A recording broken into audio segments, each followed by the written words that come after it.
Finally दोस्तों जो झान भूमि मैं पहुंचने जा रहा हूं और मेरे पीछे में देख सकते हैं ये चापड़ा का बोर्ड है। और नागपुर से मैं 10:15 बजे निकला था दोस्तों, और बस मैं फाइनली अभी 1:30 बज रहा है, लगभग 1:30 बजने का है, तो मैं चापड़ा इस जगह पर पहुंच चुका हूं। और झान भूमि जो है यहाँ से नज़दीक है, इस रोड पर है, सामने की ओर है, तो मैं बस वहाँ पहुँचने जा रहा हूँ। तो चलो चलते हैं दोस्तों।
Hi friends, welcome back to my channel. आप सभी को मेरा जय भीम नमो बुद्धाय। दोस्तों, आप जो देख रहे हैं यह मोनेस्ट्री है, सबसे बड़ी मोनेस्ट्री, और यह है यवतमाल इस शहर के पास में। अब बताइए कौन सी ये मोनेस्ट्री होगी। तो मैं आपको पहले रोड से दिखाता हूँ पूरी तरह से, फिर आप समझ पाएंगे कि यह मोनेस्ट्री किस जगह पर है और इसका नाम क्या है। तो दोस्तों, ये जो रोड है ये नागपुर से आने वाली रोड है, जो नागपुर और वर्धा होते हुए आने वाली हाईवे है। और आप जो देख रहे हैं ये जो गाड़ी जा चुकी हैं, यही वो नागपुर की ओर जा रही हैं। और आप सामने में देख सकते हैं लिखा हुआ है बोर्ड के ऊपर में झान भूमि चापड़ा। तो सही समझे दोस्तों, हम आ चुके हैं झान भूमि चापड़ा इस जगह पर। और ये जो रोड देख रहे हैं यहाँ सीधे यहाँ से 29 किलोमीटर यवतमाल इस सिटी में जाती हैं दोस्तों। और हम जो आए हैं इस चापड़ा के झान भूमि में, और आप ये जो गेट देख रहे हैं बहुत सुंदर गेट है। और हम चापड़ा इस जगह पर आए हैं और झान भूमि में हैं, और हम अभी झान भूमि के अंदर जाते हैं दोस्तों। तो चलो चलते हैं। तो यह जो मेन गेट है आप देख सकते हैं कितना सुंदर है, ब्यूटीफुल है। और बाहर में 2 शेर देख सकते हैं आप।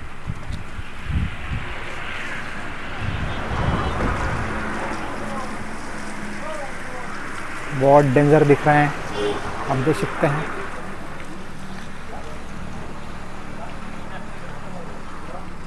वाह! और ये बहुत बड़ा भव्य गेट है इस मोनेस्ट्री का।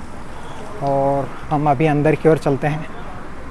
तो पहले जो है यहाँ पर एंट्री करनी पड़ती है, वो तो मैंने पहले ही कर दिया है। अभी आप सामने में देख सकते हैं, स्तंभ देख सकते हैं, बहुत बड़ा स्तंभ है यहाँ पर। और हम एक नज़र इधर देखें तो इधर पार्किंग है, और इधर में जो है वो गार्डन है।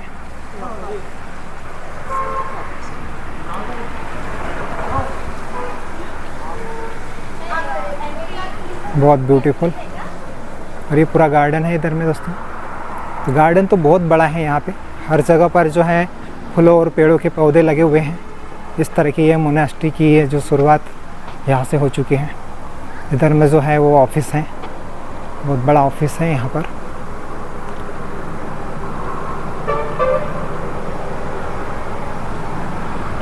इधर में भी है, ऑफिस है। और इस मोनेस्ट्री को लगभग पूरा जो खर्चा है अंदाजन 500 कोटी लगने वाला है, यहाँ पर लिखा हुआ है दोस्तों, आप देख सकते हैं। संपूर्ण खर्च, संपूर्ण प्रकल्प का अंदाजन खर्च 500 कोटी लिखा हुआ है। तो चलो हम अब पूरा एक्सप्लोर करते हैं कि इस मोनेस्ट्री को क्यों और कब से बनाया गया है। Hi friends, welcome back to my channel. आप सभी को मेरा जय भीम नमो बुद्धाय। दोस्तों, फिर एक वीडियो लेकर आया हूँ, ऐसी वीडियो जो वीडियो मैंने आपको माथनी की दिखाया था, उस माथनी की वीडियो में मैंने ये विहार दिखाया था कि कैसे एक टीचर ने जो है पूरी जीवन भर से सर्विस करने के बाद में एक बौद्ध विहार का निर्माण किया था। और यह दूसरी वीडियो है दोस्तों, और यह जो है झान भूमि की है। और झान भूमि जो है यह मेडिटेशन के सेंटर के नाम से जो है वो ख्याति प्राप्त कर चुका है। और यहाँ पर जो है एक अच्छा मेडिटेशन सेंटर बन चुका है यहाँ पर। और एक जो है जो भी ध्यान करने के लिए आते हैं यहाँ पर, उनको यहाँ पर मेडिटेशन की अच्छी शिक्षा प्रदान की जाती है। तो ये जो झान भूमि है, इस झान भूमि को निर्माण करने में जो है डॉक्टर जो MBBS और MD की डिग्री हासिल करने के बाद में जो है कुछ दिनों तक सर्विस करने के बाद में सर्विस को छोड़ दिया उन्होंने। ऐसे डॉक्टर बोधि अशोक जो है, उन्होंने सेवा छोड़ने के बाद प्रैक्टिस करते करते आज जो है एक मेडिटेशन सेंटर जो है वो खोलने का प्रयास किए थे, और वो जो है वो सफल होते जा रहा है। आप देख सकते हैं इस झान भूमि में किस तरह का जो गार्डन है वो फूलों से और पेड़ों से सजा हुआ है। और मैंने जैसा कि आपको दिखाया है कि इस मेडिटेशन में जो है बड़ी बड़ी जो इमारतें बन चुकी हैं, और वो ऐसी इमारतें दिखाया है मैंने दोस्तों जहाँ पर अभी ध्यान केंद्र चालू है, जारी है। और वहाँ पर लगभग 100 के करीब में जो है ध्यान करने के लिए जो है उपासक उपासिका है, पूरे राज्य से अलग अलग डिस्ट्रिक्ट से यहाँ पर आते हैं दोस्तों। तो इतिहास इस तरह का है कि जब बंते जी जो है वो एजुकेशन ले रहे थे MBBS की, उस समय में उनकी परिस्थिति बहुत गरीब थी। माँ बाप जो थे वो सब्जी भाजी खरीदने के लिए पैसा नहीं रहता था उनके पास में। तो इस कंडीशन में भी उन्होंने मेडिकल की जो है डिग्री हासिल करने के लिए एडमिशन लिया। और जब वो फर्स्ट ईयर में थे तो फीस भरने के लिए भी उनके पास में पैसा नहीं था, इस तरह की स्थिति थी। लेकिन वहाँ से भी जो है उन्होंने उस कड़ी समस्या को आगे करके जो सफलता हासिल की, और मेडिकल की MBBS की डिग्री हासिल करने के बाद में जो है उन्होंने कुछ सालों तक जो है सर्विस करने के बाद में प्रैक्टिस करने का उन्होंने सोचा। और प्रैक्टिस करते करते वो इतना तरबेज हो गए, और जो सोनोग्राफी में इतना हाथ उनका अच्छा रहा कि सभी जो डॉक्टर्स हैं उनको मान्यता देने लगे, बुलाने लगे। इस तरह का जो उनका जो प्रैक्टिस में जो है कार्य सफल रहा। और वहाँ से जो पैसा अर्जित होते गया दोस्तों, उस पैसे को जमा करते करते जो है ये 500 करोड़ की जो है मोनेस्ट्री खड़ी करने का उन्होंने सपना जो है वो पूरा करते हुए नज़र आ रहे हैं। और ये कोई साधारण काम नहीं है दोस्तों। जिस तरह से माथनी में जो एक वासनिक सर है, उन्होंने एक 55 लाख रुपए अपने पूरी सर्विस का पैसा लगाकर जो है एक बौद्ध विहार निर्माण करवाया, वैसा ही ये जो है यहाँ पर मोनेस्ट्री जो है, यह झान भूमि मोनेस्ट्री जो है, इसमें 500 करोड़ रुपए लगाकर जो है इस झान भूमि को तैयार करने के लिए जो है सपना बोधि अशोक जी ने किया है। और उनको बहुत बहुत साधुवाद कि इस तरह का जो है प्रयास कर रहे हैं वो।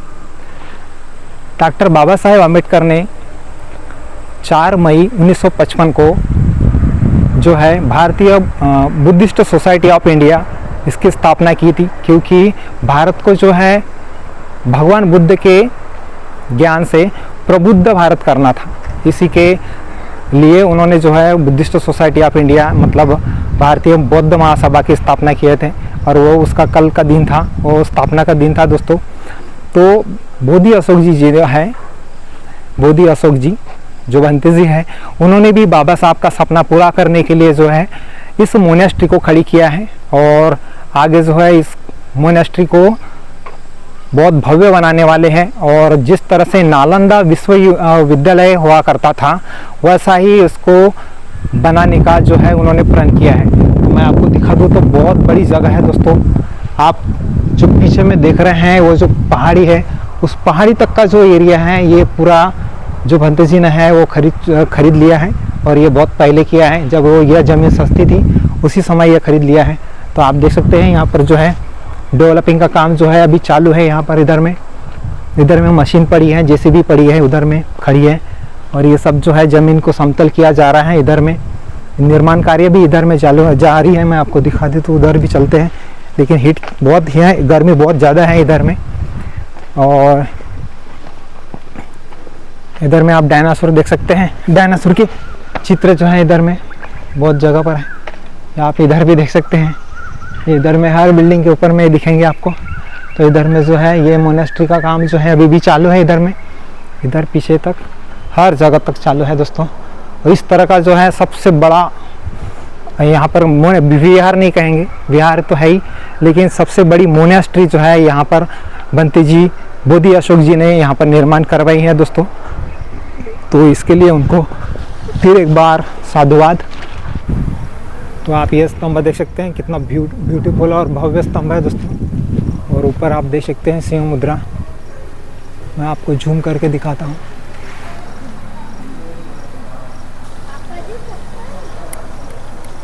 बहुत बड़ी सिंह मुद्रा है और ये भव्य स्तंभ है, आप देख सकते हैं। और हम जब आगे जाएंगे यहाँ से तो इधर में जो है वो ध्यान शिविर चलता है इस वाली बिल्डिंग में। और इधर में जो है उनको, इधर में जो ध्यान करने के लिए आते हैं उपासक उपासिकाएं, तो उनका जो है उधर में निवास है उस जगह पर। तो मैं आपको उधर लेकर चलता हूँ।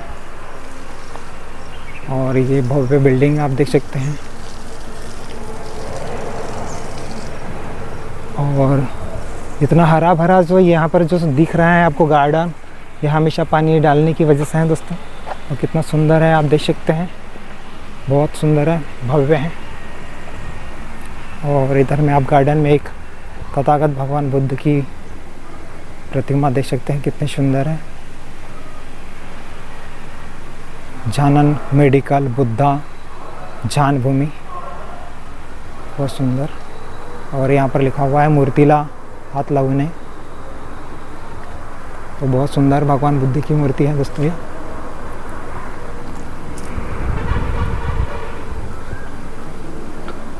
बहुत सुंदर है।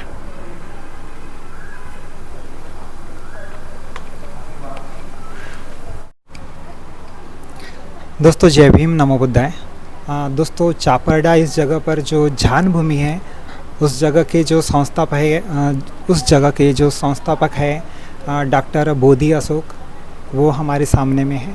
और इस जान भूमि को निर्माण करने में उनको किस तरह की प्रेरणा मिली और यह निर्माण करना ही चाहिए, इस तरह की जिज्ञासा किस तरह से उनको उनके मन में उत्पन्न हुई दोस्तों, यह हम सब आज के वीडियो में जानना चाहेंगे। और मेरे साथ में अभी बंते जी है और वो मेरे लिए तो एक सरी है, मैं सरी कहूँगा। तो आइए जानते हैं इस बारे में। बंते जी वंदामी। मंगल हो मंगल हो मंगल। बंते जी, आप एक MBBS और MD की डिग्री हासिल किए हैं और उसके बाद में आपने ये जो जान भूमि है, एक बहुत बड़ी मोनेस्ट्री खड़ी की है आपने। तो इस तरह की आपको प्रेरणा कहाँ से मिली?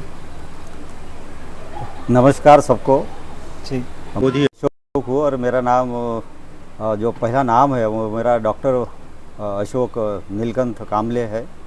MBS MD किया। प्रेरणा का मतलब मैं बचपने से ही बाबा साहब के मूवमेंट में काम किया है और बुद्धिस्ट मूवमेंट में काम किया, बहुत सारे आध्यात्मिक मूवमेंट में काम किया जी। और बाबा साहब का जो मिशन था कि ये जो भारत भूमि है, इस भूमि पर जो समाज है तो वो उन समाज में समता आए, स्वतंत्रता आए, बंधुत्व आए, न्याय, यहाँ के सारे जो बैकवर्ड लोग हैं वो फॉरवर्ड हो और उनको एक अच्छी व्यवस्था मिले, इसलिए वो बाबा साहब ने पूरा जन्म दिया। तो उस मोमेंट में हमने काम किया। और मैं हमेशा सोचता हूँ कि बाबा साहब अगर नहीं होते तो यहाँ के जो दलित पीड़ित लोग हैं, शूद्र अतिशूद्र लोग हैं, वो कैसे होते, वो कैसे जीते। और फिर बाबा साहब नहीं होते तो कॉन्स्टिट्यूशन नहीं बनता, कॉन्स्टिट्यूशन नहीं बनता तो यहाँ कैसी व्यवस्था होती। और बाबा साहब आने के कारण ही कितना अच्छा जीवन हमको मिला। अगर और उस जीवन के कारण ही हम प्रेरित होके बाबा साहब का जो मिशन था वो पूरा करने के लिए अपना सब तन मन धन और पूरा जीवन समर्पित किया। हमने जितना भी कमाया उसमें से 80-90% हमने बाबा साहब ने बुद्ध के मूवमेंट को दिया। और बाबा साहब चाहते थे कि इस देश में वो एक अच्छी समाज व्यवस्था है और लोग अच्छा जीवन जिए। तो उसके लिए बाबा साहब ने कॉन्स्टिट्यूशन बनाया, स्वयं उन्होंने बुद्धिज़्म की दीक्षा ली और खुद सारे लोगों को यहाँ दीक्षित किया। तो उसके तहत ही हमने भी ये सोचा कि बाबा साहब का जो मिशन है उसके लिए हम क्या कर सकते हैं। तो हमने भी बाबा साहब से प्रेरित होके दीक्षित हुए और बाबा साहब का सपना पूरा करने के लिए हमने ये झान भूमि बनाई। ये जो झान भूमि है, ये जो शब्द है झान, झानांग, ये श्रमण व्यवस्था का शब्द है, प्राचीन भाषा का शब्द है, प्राकृत भाषा का शब्द है, पाली भाषा का शब्द है। तो महावीर का पूरा जीन सूत्र, भगवान महावीर की जो देशना है वो ये शब्द के अंतर्गत है। फिर बुद्ध ने जो भी शिक्षा दी तो उन्होंने इसी शब्द के तहत यहाँ के लोगों को शिक्षा दी, दीक्षा दी। तो ये जो झान शब्द है, यही झान शब्द फिर चाइना में जाके चान हुआ, जापान में जाके ज़ेन हुआ और अरबस्तान में जाके रमोझान हुआ और फिर ये पाली प्राकृत भाषा संस्कृत भाषा में परिवर्तित होके ये झान ध्यान हो गई। तो ये जो जिसे हम ध्यान समझते हैं, इंग्लिश में मेडिटेशन समझते हैं, ये ध्यान शब्द प्राचीन पाली प्राकृत भाषा से आया हुआ शब्द है। तो प्राचीन भाषा में हम ध्यान बोलते और मराठी, हिंदी में, संस्कृत में इसको ध्यान बोलते और ये इसी को मराठी में हम बोलते हैं ये भान। तो ये जो शब्द है, ये झान शब्द, ये महावीर का शब्द है, बुद्ध का शब्द है, ये गुरु नानक है, ये मुस्लिम लोगों का शब्द है और जितने ये सारे जितने भी धर्म है पृथ्वी के ऊपर वो सारे ध्यान ज्ञान के आधार पर है। और ये झान से ही बुद्ध कहते हैं, महावीर कहते हैं कि झान से ही, ध्यान से ही ज्ञान हो सकता और ज्ञान से ही हमारे भीतर जान डेवलप हो सकती है, जानीव निर्माण हो सकती है और वो जानीव से ही आदमी का विकास हो सकता है। ध्यान से ही ज्ञान होता है, ज्ञान से ही मनुष्य को धर्म पता चलता और धर्म से मनुष्य धार्मिक होता और जो आदमी धार्मिक होता उसके मन में सबके प्रति करुणा, मैत्री आती और समता आती और वो पूरा जीवन समाज के लिए देता। और इसलिए हमने ये झान भूमि का निर्माण किया। तो ये झान भूमि बुद्ध का, महावीर का सर्वश्रेष्ठ विज्ञान है। हर मनुष्य पशुत्व से कैसे शीलवान सदाचारी मनुष्य हो और वो मनुष्य कैसे बुद्ध बने और उसके भीतर कैसे बोधि जागृत हो, उसके भीतर कैसे संबोधि जागृत हो और उसका इवोल्यूशन हो, उसके जीवन में अंतर बाहर रिवोल्यूशन हो। इसके लिए हमने ये झान भूमि निर्माण किया। और ये जो झान है, ये अगर कोई आदमी समझता है तो उसके जीवन में आंतरिक रूपांतरण होता, मन में आंतरिक रूपांतरण होता। और अगर ध्यान किया उसने, उस आदमी ने, तो उसका शरीर मन तो अच्छा होता, लेकिन शरीर मन का संतुलन साधा जाता, इससे विचारों भावनाओं का संतुलन साधा जाता, बाहर और भीतर के जीवन में संतुलन साधा जाता और वो संतुलन से आदमी स्वस्थ होता।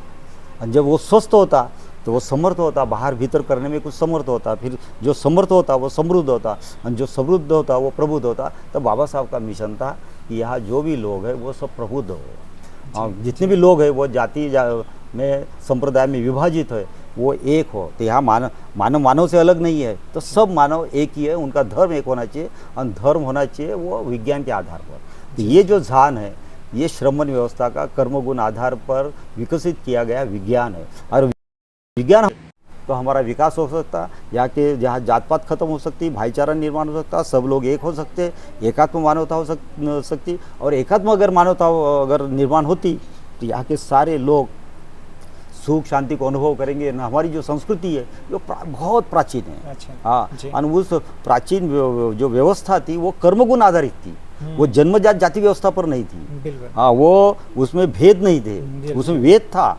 हाँ, लेकिन वेद मतलब ज्ञान होता, लेकिन हाँ, और वो वेद के ज्ञान से ही बुद्ध ने ऊंचाई में ले जाके वेदांत की तरफ लेके गए। और वो वेद मतलब ज्ञान है, लेकिन इसमें जब भेद आ गए तो वेद विकृत हो गया और यहाँ सब कास्टिज्म आ गया और कास्टिज्म के कारण, ये विकृत वर्ण व्यवस्था के कारण हमारा समाज बहुत पीछे चले गया और हजारों साल गुलाम हो गया। इतनी उन्नत संस्कृति, लेकिन छोटे छोटे कबीले आगे ने हमको हरा दिया और हम हजारों साल तक गुलाम रहे। लेकिन अगर हमने हिस्ट्री देखी, श्रमण व्यवस्था की हिस्ट्री देखी, तो देखो तुम चंद्रगुप्त मौर्य को देख लो, बिंदुसार को देख लो, अशोक को देख लो, हर्षवर्धन को देख लो, कनिष्कों को देख लो, तो बहुत समृद्धि थी। और ये भारत कितना बड़ा था, विशाल था, लेकिन जम्बूद्वीप वो था। हाँ, लेकिन यहाँ निकृष्ट विचारधारा के कारण कपटी धूर्त लोगों के कारण वो जो सम्यक संस्कृति थी, श्रमण व्यवस्था की, बुद्धों की संस्कृति थी, महावीर की संस्कृति, वो नष्ट हो गई। और फिर उसके जगह ये शोषण वाली, भेदभाव वाली, एक आदमी को दूसरे मनुष्य से अलग करने वाली संस्कृति आने से यहाँ की मानवता खंडित हो गई और हम पीछे चले गए। तो फिर से लोगों को एक कैसे करना, उनको कैसे बहुत अच्छा जीवन देना। और उस कारण बाबा साहब से, बुद्ध से, महावीर से प्रेरित होकर हमने ये ध्यान भूमि बनाई। और इसमें हम लोग को निःशुल्क सिखाते हैं कि आओ भैया, आओ सीखो आसन कैसे करना, प्राणायाम कैसे करना, ध्यान कैसे करना, फिर ध्यान के ऊपर कैसे शरीर मन का संतुलन साधना। तो हमने यहाँ MBBS कोर्स डाला है जी। हाँ, दुखी होते तो हम मेडिकल कॉलेज में जाते, MBBS MD डॉक्टर की तरफ जाते, तो हमने यहाँ के MBBS कोर्स बनाया। तो MBBS का कोर्स का अर्थ होता है माइंड बॉडी बैलेंसिंग साधना, ध्यान से, ज्ञान से कैसे संतुलन साधना, शरीर मन का, विचार भावनाओं का अंतर्भाव, और वो संतुलन साधा तो आदमी स्वस्थ होता है। और इस तरह से इम्यूनिटी बढ़ती तो हजारों रोगों से मुक्त हो जाता है। और रोगों से मुक्त हो गया तो एक मस्त वो जीवन जीता। हाँ, तो इसलिए हमने ये ध्यान भूमि का निर्माण किया।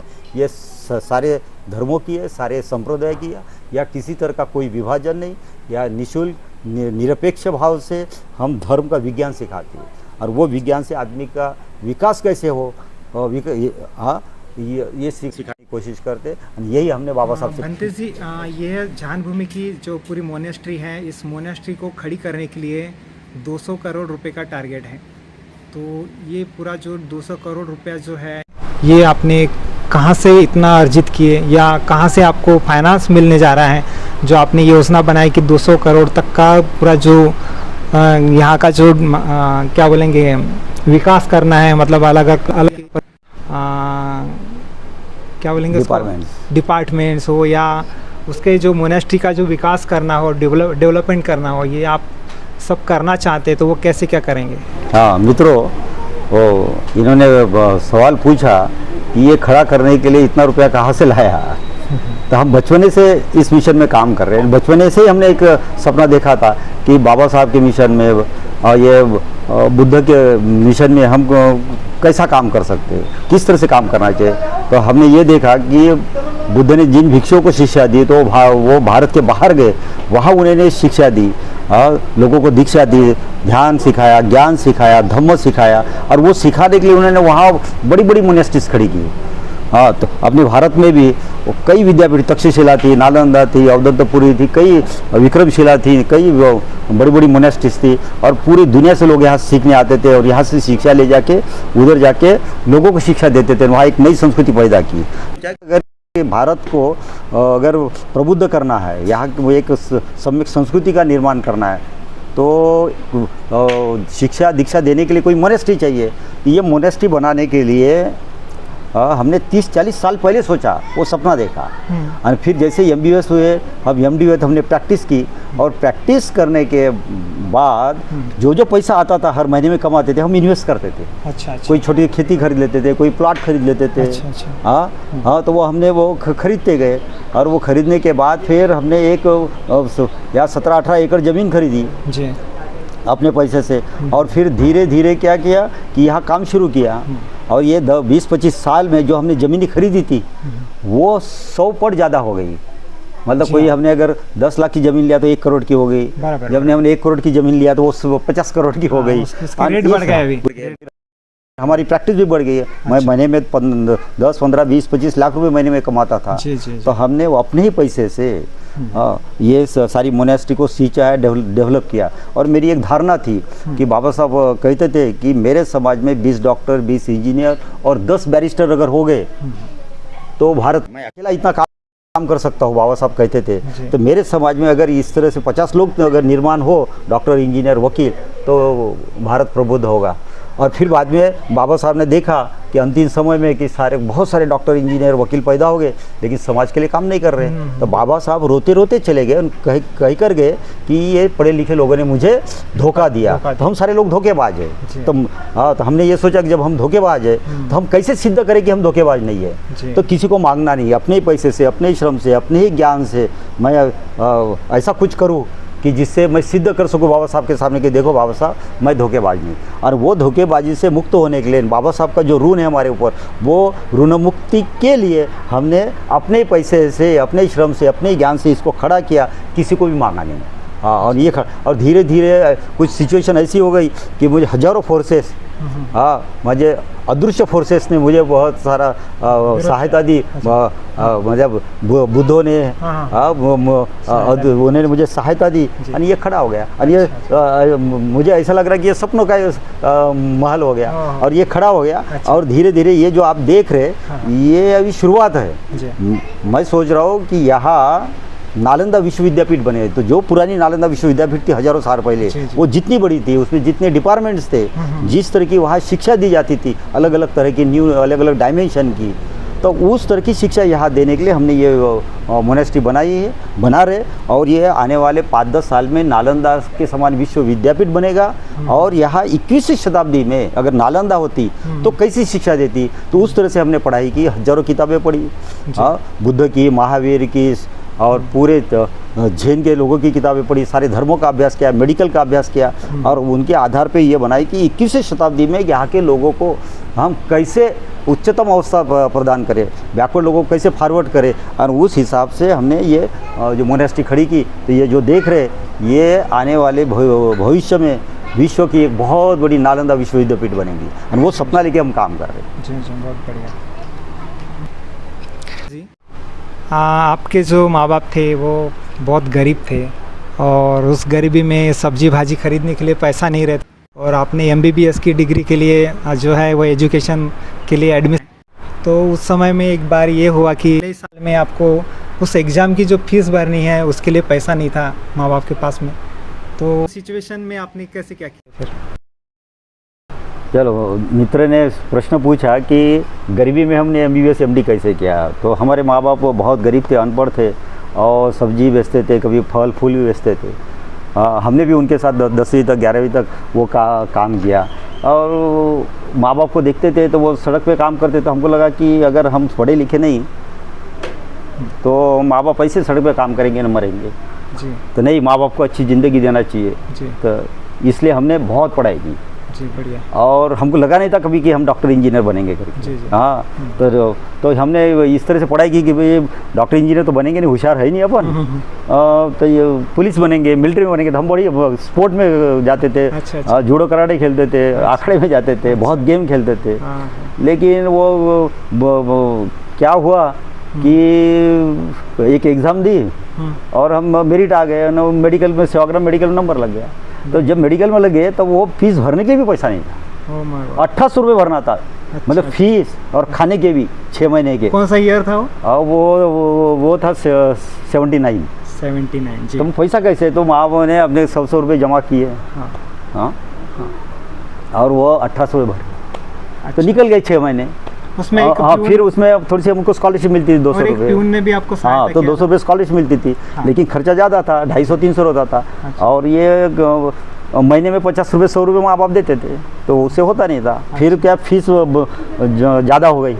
तो जब एग्ज़ाम देने गए तो वहाँ के लोग, मैनेजमेंट बोलता था कि तुम्हारे ऊपर कुछ 1000 रुपये 1500 रुपये भरो, नहीं तो हम एग्ज़ाम को नहीं भरने देंगे। अच्छा। तो कुछ लोगों ने बोला अरे नहीं ऐसा बोलते, लेकिन वो कोई किसी रोकते नहीं। वो तुम जाओ एग्ज़ाम को जाओ, हाँ, और वो परीक्षा दे अलाउड करेंगे। अच्छा। और बाद में दे देना। मेरी स्कॉलरशिप भी नहीं आई थी, तो मैं परीक्षा को गया तो उन्होंने अलाउड ही नहीं किया एग्ज़ाम को, नहीं भरी, तुम पैसे भरो तभी परीक्षा देगी। तुम्हारा 3 घंटे का पेपर था तो आधा घंटा का, 1 घंटा का। फिर एक क्लर्क था, वो बोले कि मेरे पगार से ले लो भाई, उसने दे दिया पैसे। और फिर हमने बताया, फिर हमको एडमिशन कार्ड मिला। और हम MBBS किया, और by the grace of Buddha हम MBS हो गए, MD भी हो गए। MD होने के बाद सर्विस भी लगी दूसरे दिन। और फिर हमने देखा कि नहीं भाई, मुझे सर्विस नहीं करना है, मुझे मिशन में काम करना है बाबा साहब के, बुद्ध के, तो बहुत पैसा कमाना है। हाँ, मैं पहले पॉजिटिव था, प्रोग्रेसिव था, और बहुत ऊंचे लेवल पे सोचता था। मैं सर्विस नहीं किया आपने? तो मैंने सर्विस भी किया 4 साल। और सर्विस करते करते प्रैक्टिस भी शुरू किया। तो मेरी प्रैक्टिस इतनी चली कि फिर मैंने सर्विस छोड़ दी।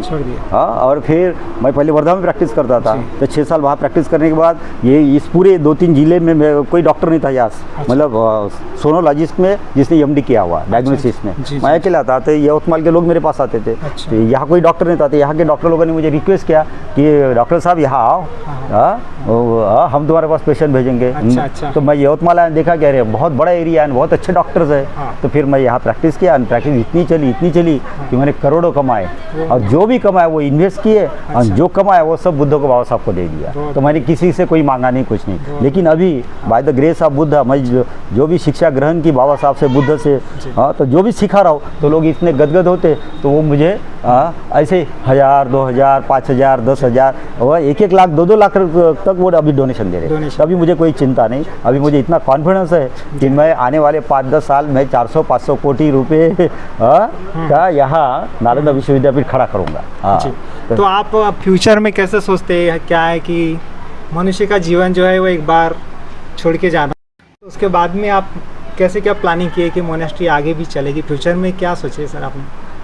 नहीं, ये तो परंपरा है ज्ञान की, ध्यान की। हाँ, तो हमने बुद्ध से सीखा। हाँ। और उनके प्रेरणा से इतना बड़ा खड़ा किया। हाँ। तो अभी हमारे पास जो नॉलेज है वो रिजल्ट ओरिएंटेड नॉलेज है। अगर हाँ, वो नॉलेज ऐसा है कि हमने वो नॉलेज प्राप्त कर लिया, तो हमारा शरीर मन इस तरह से हो गया कि हमको किस तरह की बीमारी नहीं, हमको किसी तरह की बीमारी नहीं हुई, कोई रोग नहीं हुआ, कभी डायबिटीज़ नहीं हुआ, हाइपरटेंशन। अभी मैं 67 ईयर ओल्ड हूँ, लेकिन मैं शरीर से मन से इतना स्वस्थ हूँ कि मेरा कन भी नहीं दुखता, जॉइंट भी नहीं दुखता। मेरा बीपी उतना ही है जितना मैं 20 साल में था, मेरी ताकत उतनी है जितनी 20 साल में थी। और मेरी मेमोरी भी ऐसी है कि मैं अभी भी 100 के पेजेस पढ़ूँ बुद्ध के, तो वैसे के वैसे रिप्रोड्यूस कर सकता हूँ। तो ये मैंने कैसे प्राप्त किया, ध्यान से, ज्ञान से। तो ये मैं लोगों को सिखा रहा हूँ, बच्चों को सिखा रहा हूँ, सब लोगों को सिखा रहा हूँ कि ध्यान से, ज्ञान से शरीर कैसा स्वस्थ होता, मन कैसे स्वस्थ होता, हजारों बीमारियाँ कैसे गायब हो सकती। और ये देख के लोग इतने इंस्पायर होते, प्रेरित होते, इतने गदगद होते कि लोग आते जा रहे। तो अभी मैं उनको सिखा रहा हूँ ये कि तुमने कैसे स्वयं को स्वस्थ करना, मजबूत करना, शरीर मन से पावर कैसे बढ़ाना, फिजिकल, मेंटल, स्पिरिचुअल, और लोगों को कैसे सिखाना। तो उससे कई लोग तैयार हो रहे हैं। और अभी मुझे लोग सरेंडर कर रहे, जिन्होंने BA, MA, PhD किया है बुद्धिज़्म में, अमेरिकनिज्म में, सोशलिज्म में, फिलोसॉफी में, वो लोग आ रहे हैं ना। उनकी मैं स्पेशल क्लासेस ले रहा हूँ, महीने की, 2-2 महीने की। हाँ, ताकि कैसे अपन खुद को डेवलप करे और समाज को कैसे डेवलप करना, देश को कैसे डेवलप करना, ये फिलॉसफी कैसे बढ़ाना। तो लोग आ रहे। तो मैं आज हूँ, लेकिन मुझे लगता है आने वाले 5-10 साल में मैं एक पूरा संघ तैयार करूँगा श्रमण व्यवस्था का। और वो श्रमण संघ के जो लोग हैं वो पूरे भारत में फैलेंगे, देश में फैलेंगे, दुनिया में फैलेंगे। और वो जो नालंदा तक्षशिला में जो ज्ञान था वो फैलाएंगे और लोगों को मस्त एकदम समृद्ध प्रबुद्ध करेंगे। बहुत बढ़िया जी बनते जी। एक आखिरी सवाल बनते जी, आप अब बोलते हैं ना कि मनुष्य को जो है वो 24 घंटे में एक नींद लेने के लिए पर्याप्त घंटे होना चाहिए, तो आप कितने घंटे नींद लेते हैं?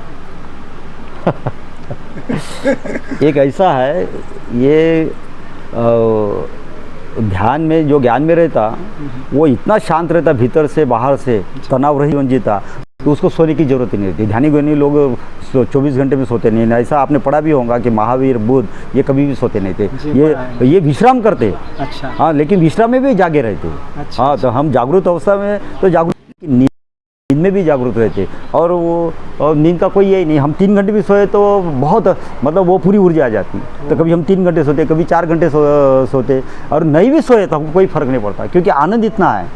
हाँ, शांति इतनी है कि हमको कोई फ़र्क ही नहीं पड़ता। अब हमने 20 घंटे काम किया तो भी थकते नहीं, 20 घंटे लेक्चर भी दिए तो थकते नहीं, पढ़ाई भी किया 20 घंटे तो भी थकते नहीं। हाँ, तो ये जो है सामर्थ्य, ये ध्यान ज्ञान से आता। और उसमें सोने का कुछ भी नहीं, एक विश्राम करने की घड़ी रहती। तो हम कभी 3 घंटे विश्राम करते, 4 घंटे विश्राम करते। हाँ, तो ऐसा सोने का कुछ भी नहीं है। और हम दिन में कभी भी नहीं सोए, आज तक पूरे लाइफ में दिन भर कभी भी नहीं सोए। हम रात को 11-12 बजे को पढ़ते, और जब मन इनफ तो तब हम विश्राम करते, और फिर 4 बजे उठ जाते, कभी 3:30 बजे उठते, फिर उठ के हम आसन करते, प्राणायाम करते, ध्यान करते। ये मेरा इन्वेंशन है, सक्रिय विपश्यना। ये करते। ये हमने जो एक विपश्यना विधि निर्माण की, ये दुनिया में किसी के पास नहीं, सक्रिय विपश्यना। हाँ, और ये सक्रिय विपश्यना से हजारों बीमारियाँ गायब हो जाती शरीर की, मन की। हाँ, और आदमी के भीतर एक इलेक्ट्रोमैग्नेटिज्म तैयार होता, बायो इलेक्ट्रिसिटी तैयार होती, इस तरह की तैयार होती कि वो आदमी बहुत अच्छा फील करता, और उसको इतना अच्छा लगता, इतनी उसकी पावर बढ़ते कि उसको कोई बीमारी भी नहीं होती। बनते जी, एक प्रश्न है कि लोग ये मानते हैं कि पुनर्जन्म होता है, आप इस बारे में क्या कहना चाहेंगे? इसके बारे में हिंदू लोगों की धारणा है, मुस्लिम लोगों की धारणा है, बुद्धिज़्म की धारणा है और ये मेडिकल की धारणा है। नहीं, मैंने तो मैंने जो है ना, सुनिए ना, ये कौन सा है, इगतपुरी वाली जो है, हाँ, उनके जो उस विपश्यना के जो है प्रसारक जो है, वो भी अक्सर कहते रहते हैं कि पुनर्जन्म होता है। और मैंने भी बहुत सारे उनके वीडियोस देखा, उसमें भी कहा है कि वो पुनर्जन्म होता है। उस बारे में आप क्या कहना चाहते हैं? नहीं, देखो, इसका जो बुद्ध ने इसका विश्लेषण किसको किया? जो बहुत हाईएस्ट लेवल के तपस्वी लोग थे, ऋषि मुनि थे, उन्होंने ये पूरा जीवन जान लिया, तो उनको पुनर्जन्म के बारे में बुद्ध बताया। लेकिन बुद्ध के पास जब भी कोई आदमी आता और बोलता था पुनर्जन्म के बारे में, तब बुद्ध बोलते थे, तुमको इस जन्म में जो कुछ भी हो पता है क्या? ये जन्म पता नहीं, और वो जन्म मरने के बाद है, तो तुम मरने के बाद के तुम ये जन्म के बारे में पूछो, इस जन्म में तुम कैसे हो, तुम्हारा शरीर कैसा है, मन कैसा है, हाँ, तुम सुखी हो, शांत हो, आनंदित हो? तो बोलते नहीं। तो जब तुम आनंदित नहीं, सुखी नहीं है, तो पहले ये तो देख लो कि अभी तुमको तीर लगा हुआ है, मार लगा हुआ है, और तुम पूछ रहे हो कि नहीं भाई ये छोड़ दो, मरने के बाद मुझे क्या होने वाला, किसने तीर मारा, उसमें जहर है कि नहीं है, ये बुद्ध ने इसको नकारा है। बुद्ध ने बोला कि पहले ये जन्म जानो, और ये जन्म अगर तुमने जान लिया तो इस जन्म से पुनर्जन्म है। तुमने ये जन्म अगर नहीं जान लिया तो वो जन्म के बारे में जानना, मानना, ये वेस्टेज ऑफ द टाइम है। इसलिए बाबा साहब बुद्ध ने उसके बारे में ये कुछ कहा नहीं। लेकिन पुनर्जन्म होता कैसे, कौन से धातुओं का होता, तो ये तो बहुत गहन विषय है, इसके वो आंसर भी बहुत विस्तृत है। लेकिन मेडिकल के हिसाब से ये पुनर्जन्म की जो धारणा ऐसी है कि हर दिन आप रात को सोते हैं तो वो हमारी छोटी मृत्यु है जी, और जो मरण है वो बड़ी नींद है। तो रात को सो गए, सुबह उठे तो वही जन्म है हमारा। तो हर दिन हमारा जो पुनर्जन्म होता है, हर दिन।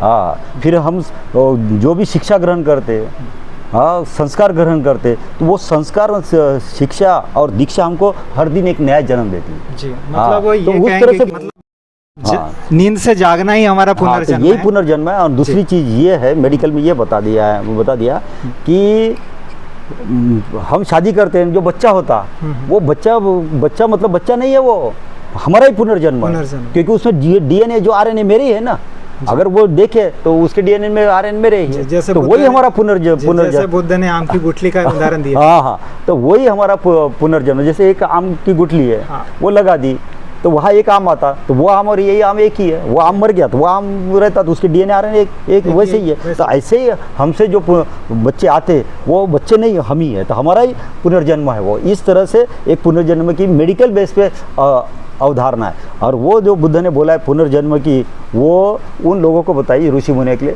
तो उस लेवल पे जाने के बाद हम उसके बारे में चर्चा करेंगे। अब वो ऐसे करना मतलब वो कल्पना है, जो भी बोलेंगे हम कल्पना है, मान्यता है। और वो कल्पना है, मान्यता में जाना, लोगों को समझाना, वो गलत ही है। हाँ, लेकिन वो साइंटिफिक है।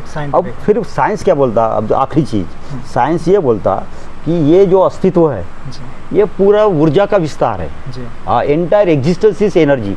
और एनर्जी के बारे में साइंस क्या बोलता है, is neither created not destroy. यहाँ मृत्यु है ही नहीं, कोई चीज़ मरती ही नहीं है।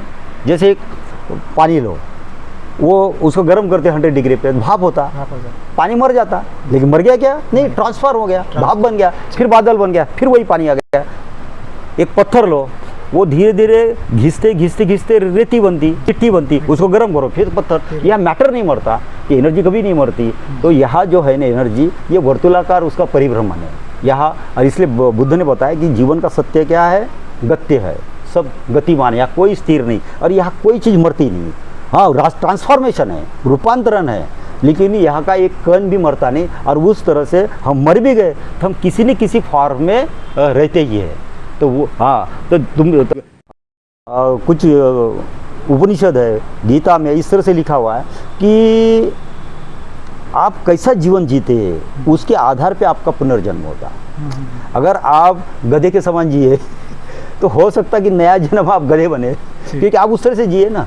आप सांप के समान जिए तो तुम्हारा नेक्स्ट जीवन, वो गीता में लिखा हुआ है कि तुम सांप बनेंगे। तुमने अगर वराह के समान जिए, क्या अगर तुम बहुत अच्छा संतों के समान जिए, बहुत अच्छा जीवन जिए, तो तुम्हारा जो नेक्स्ट जन्म है वो वैसा ही होता। क्योंकि क्या है, बुद्ध ने बोला कि लव बिगेट्स लव, प्रेम से प्रेम निर्माण होता, वैसे वैर निर्माण होता। तो जब तुम प्रेम करते जाते तो तुम्हारा जन्म ही प्रेममय होता, तो तुम्हारे में वही चीज़ें आती।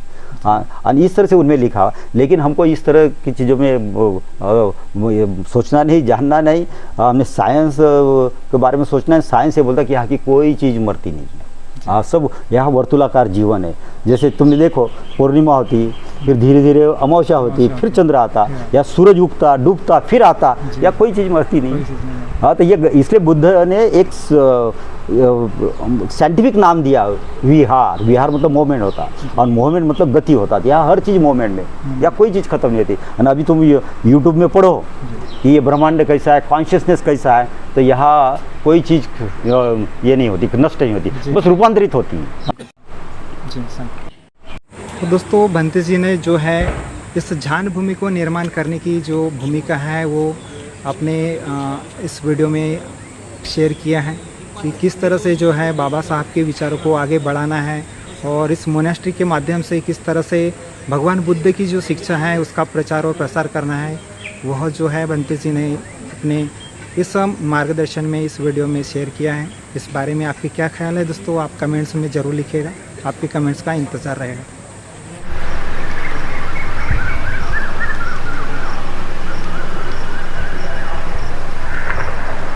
बहुत सुंदर आप देख सकते हैं पेड़ों को, हरे भरे पेड़ों को, और यहाँ पर जो है पर्यटक जो है यहाँ आते रहते हैं देखने के लिए।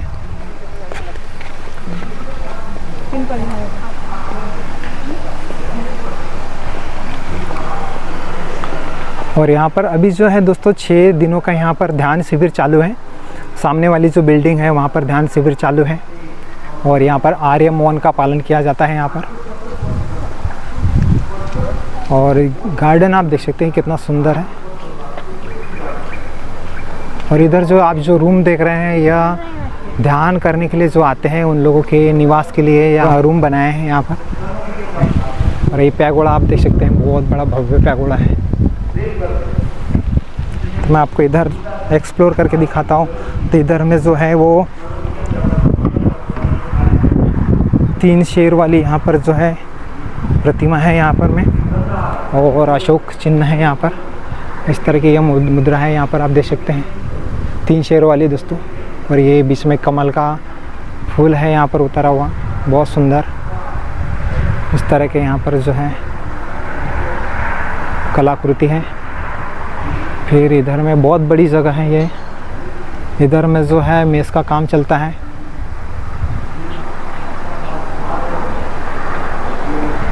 और बहुत बड़ी जगह है आप देख सकते हैं।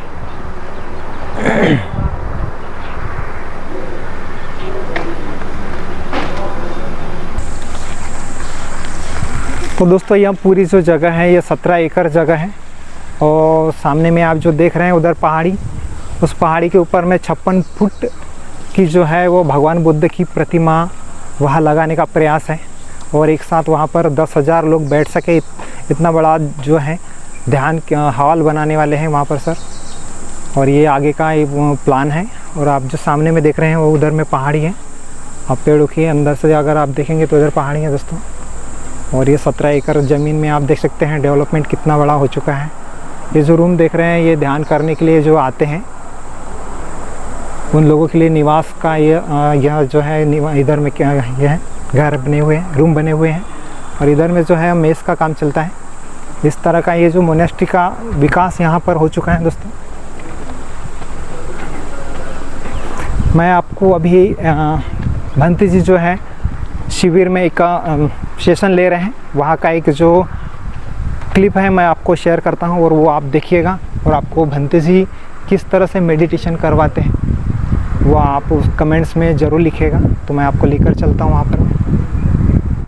तो दोस्तों ये जो है यहाँ पर ये मेडिटेशन हॉल है आप जो देख रहे हैं। और ऊपर में आप जो गुंबद देख रहे हैं ये 2-3 गुंबद हैं, वहाँ पर में मीनार बने हुए।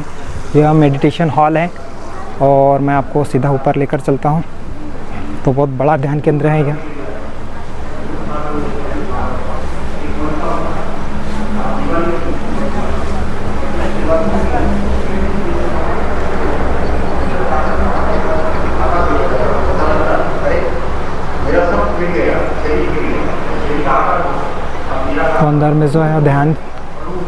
सिखाते हुए आप देख सकते हैं भंते जी को देखे हैं। और इधर में बहुत बड़ा हॉल है, इधर में जो है एक हॉल है, यहाँ पर भी ध्यान करने के लिए है। मैं आपको अंदर लेकर चलता हूँ तो आप देखेंगे यहाँ बैठने के आसन बने हुए हैं इस तरह से। बहुत बड़ा हॉल है ये दोस्तों,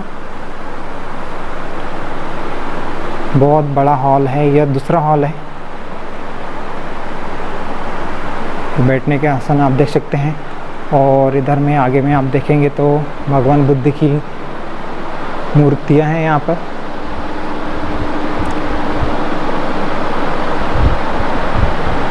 और ये जो आप देख सकते हैं गोल्डन प्रतिमा है यहाँ पर।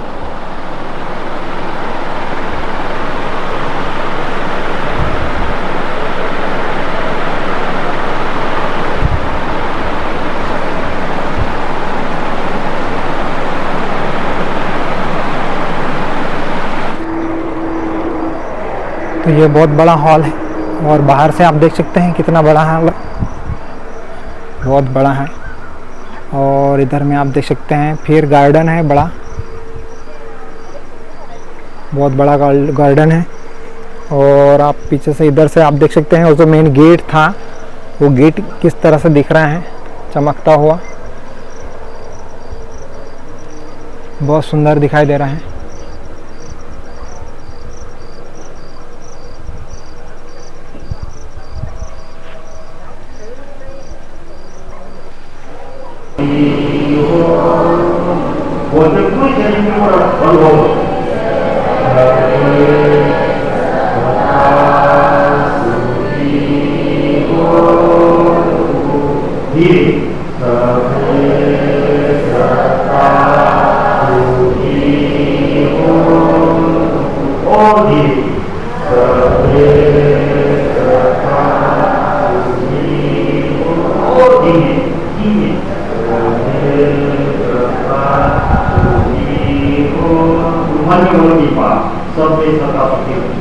सारा अस्सी को सुखी हो।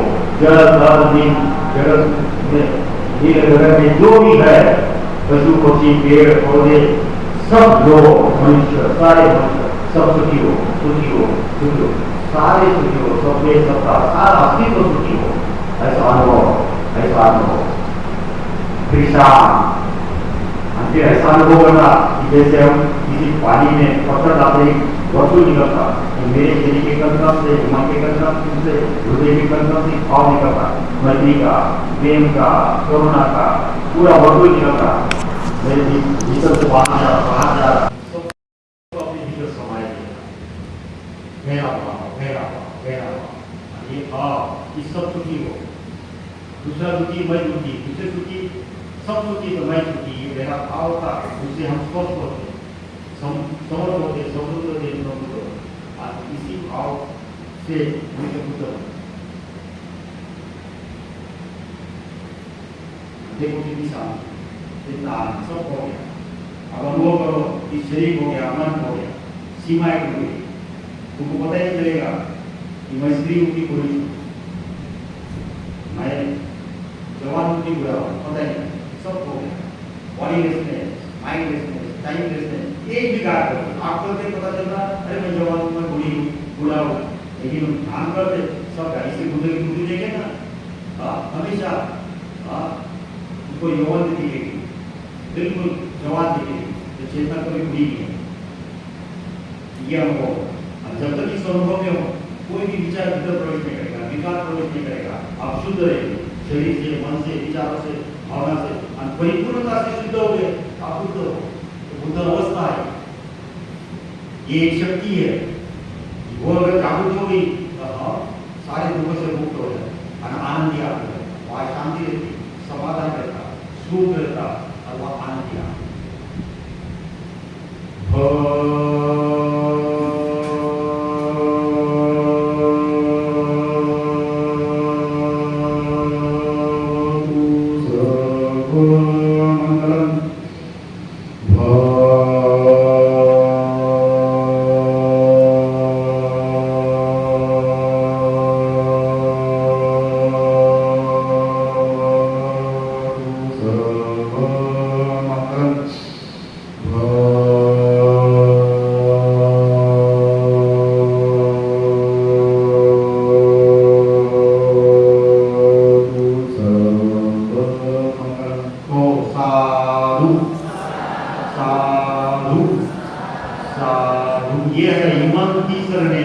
सर्दिकं पंचशीलं गमनं साधुकं सुरसेकल कप्वा अपमारिणं शीलं संपन्न। हाथ जोड़ो, 4 बार नमन करो।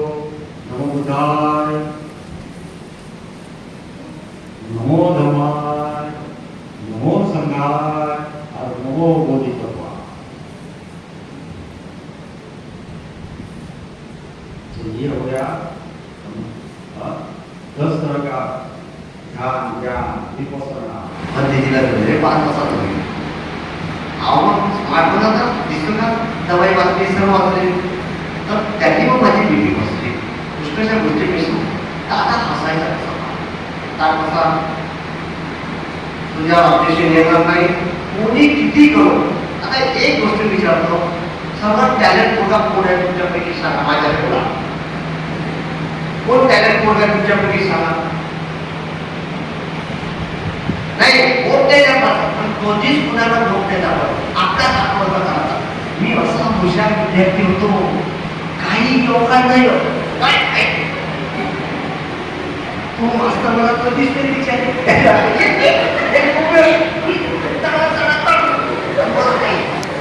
काय टेक्निक होती माझ्याजवळ. पण एक दिवस त्यांच्या समाजात सापडली आणि त्यांनी मग वर्ष म्हणायची कसं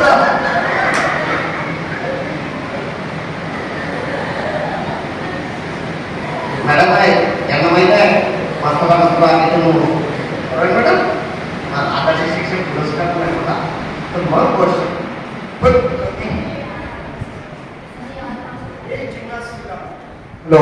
हे जीवनात शिकायचं आहे.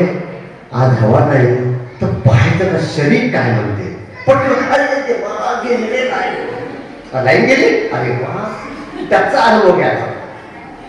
अरे वा लाईन गेली कसं वाटते, गरम वाटते, थंड उडायला संवेदना कशा ते पाहायचं शिकायचं. मला एक अनुभव आहे. भंतेजी 50 लाखाच्या भंतेजी 50 लाख च्या गाडीत फिरत होते. त्याच्या आणि गाडी बंगल्यामध्ये त्यांच्या घरामध्ये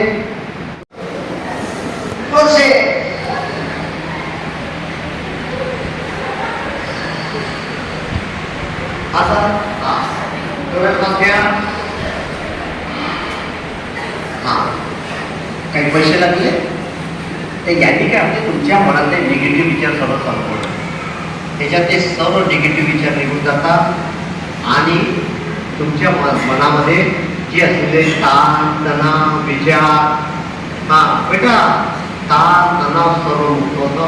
आणि जेव्हा तुम्ही अभ्यासाला बसले झोप आली आळस आला तेव्हा तुम्ही असा प्रयोग 5 मिनिट करायचं. तुमचं जसं आपला मोबाईल आपण चार्ज करतो ना, नवीन मोबाईल आले का 10-15 मिनिटातच होते चार्ज, तशी आपली बॅटरी चार्ज होते आणि मग तुम्हाला तणाव नाही तर बीपी वाढतं, शुगर वाढतं, कॅन्सर होते. वेगवेगळे दोस्तों यहाँ पर आप जो देख रहे हैं ध्यान करने के लिए उपासक उपासिकाएं यहाँ पर आई हैं बहुत संख्या में. कम से कम लगभग यहाँ पर अभी 100 उपासक जो हैं यहाँ पर ध्यान करने के लिए आए हैं. और आज का दूसरा दिन है. इसमें से कुछ बच्ची जो है एक सामने आई हैं और वो अपने यहाँ के दूसरे दिन का एक्सपीरियंस जो है वो शेयर करने जा रही है. आपका नेम बताइए. मेरा नाम समीक्षा कोबरागढ़े है. सबको नमो बुद्धाय. और यहाँ पे मेरा सेकेंड डे है. मैं कल ही यहाँ पे आई हूँ. यहाँ पे जो हमें सिखाया जा रहा है वो है ध्यान. और ध्यान मतलब क्या होता है, ध्यान से हमको ज्ञान मिलता है. और सबसे इम्पोर्टेंट बात जो है वो हमको ये बताइए कि हमको डिस्ट्रैक्ट नहीं होना है, अवेयर रहना है. मतलब हम चलते हैं, उठते हैं, सोते हैं, जो भी हम करते हैं अवेयर रहना है. जो भी चल रहा है आजू बाजू उससे डिस्ट्रैक्ट नहीं होना है. अवेयरनेस से ही अपन मेडिटेशन कर सकते हैं. जी ठीक है, थैंक यू. ठीक है. जय भीम. जय भीम. ठीक. सबको जय भीम. हाँ आपका नेम बताइए. मेरा नाम मंदार मेश्राम है. मैं नागपुर से आया हूँ बट बेसिकली मैं थाईलैंड में वर्क करता हूँ. 2 साल से मैं थाईलैंड में था एंड वहाँ पे भी मैंने बहुत सारे मोनेस्ट्रीज विज़िट की थी एंड बहुत बार मैंने जानने की कोशिश की कि एक्चुअली क्या है, एक्चुअली क्या होता है मेडिटेशन. एंड मेरा 3 साल से I was training in martial arts. Thailand में मैंने मार्शल आर्ट सीखा था, वहाँ पे हमने शाओलिन मॉन्क्स को भी देखा था and I really wanted to know कि क्या होता है जो हम बोलते हैं कि एक शारीरिक और मन की जो ताकत को किस तरीके से हम एकाग्रित करेंगे। हम ये पढ़ते हैं, पर आज जब मैं यहाँ आया एंड मुझे पता चला, हमें भंते ने बताया, हमें सर ने बहुत अच्छे से एक्सप्लेन किया कि एकाग्रता की ताकत कैसी है और हम हमारे शरीर को और मन को किस तरीके से एकाग्रित करके हम वो, जैसे लॉर्ड बुद्धा ने जो हम, एक सवाल मेरे मन में था हमेशा से कि जो बोलते हैं कि लॉर्ड बुद्धा ने किस तरीके से एनलाइटमेंट होता क्या है, आज उसका जवाब मुझे मिला कि एनलाइटमेंट होता क्या है, जो कि मैं 2 साल से यहाँ वहाँ मीन्स अलग अलग कंट्रीज़ में ट्रैवल करके भी मैंने ये नहीं, बट मुझे आज यहाँ पे उसका एक आंसर मिला कि एक्चुअली एनलाइटमेंट क्या है और उसको हासिल करने का वे क्या है, which is not easy but या बहुत अच्छा सेशन है एंड बहुत अच्छा नॉलेज, जो ट्रू नॉलेज है व्हाट थिंग्स आर एंड आपको किस तरीके से करना चाहिए। सिर्फ ऐसा नहीं कि एक स्पेसिफिक एज के पीपल के लिए, बट सभी के लिए। और अगर छोटे एज से अगर बच्चे या फिर हम करते हैं तो हम उसके साथ हेल्दी भी रह सकते हैं एंड हमारे माइंड को और मन की शक्ति को एकाग्र करके हम हमारा जो भी एम है या हम जिस चीज़ में हम उसको हासिल कर सकते हैं। तो thank you so much, thank you. तो दोस्तों बच्चों ने कुछ अपना 2 दिन का एक्सपीरियंस जो है वो शेयर किया है और ध्यान करने से उनको किस तरह से मन में जो है कुछ ख्याल आते हैं वो कैसे दूर किया जाए। ध्यान करते समय अगर आजू बाजू में कुछ चाल पाल हो रही हो तो उससे निगलेक्ट कैसे करना है और ध्यान को कैसे एकाग्र करना है, वो एक्सपीरियंस उन्होंने शेयर किया है। तो दोस्तों शाम को यहाँ पर प्रेसिडेंट रत्न भंते जी भी आए हैं, वंदा भी भंते जी। तो दोस्तों आप देख रहे हैं प्रेसिडेंट रत्न भंते जी आए हैं यहाँ पर। काम होतं इथं यवतमाळला नगर कर दी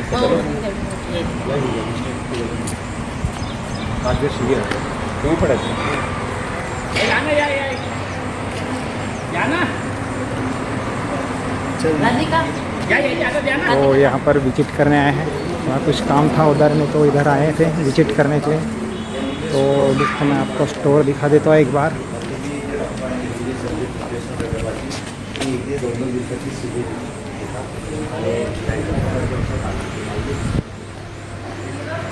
तो यहाँ स्टोर है, आप देख सकते हैं।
तो यह इस तरह का जो है मोनेस्ट्री का आज का ये वीडियो है दोस्तों।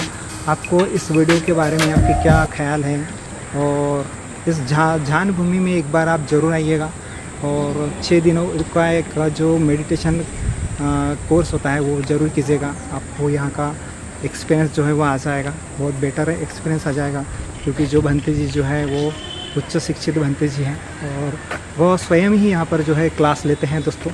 एक बार ज़रूर यहाँ पर आइएगा। और आज की वीडियो आपको कैसी लगी कमेंट्स में ज़रूर लिखिए। अगर वीडियो अच्छी लगी हो तो वीडियो को लाइक और शेयर करना ना भूलें। और दोस्तों अगर चैनल पर आप अगर नए हैं तो चैनल को सब्सक्राइब करके बेल आइकन ज़रूर प्रेस कीजिएगा, जिससे आने वाले मेरे हर वीडियो की नोटिफिकेशन आपको पहले मिलेगी। तो मिलते हैं दोस्तों एक नए और वीडियो में, तब तक के लिए आप सभी को मेरा जय भीम नमो बुद्धाय।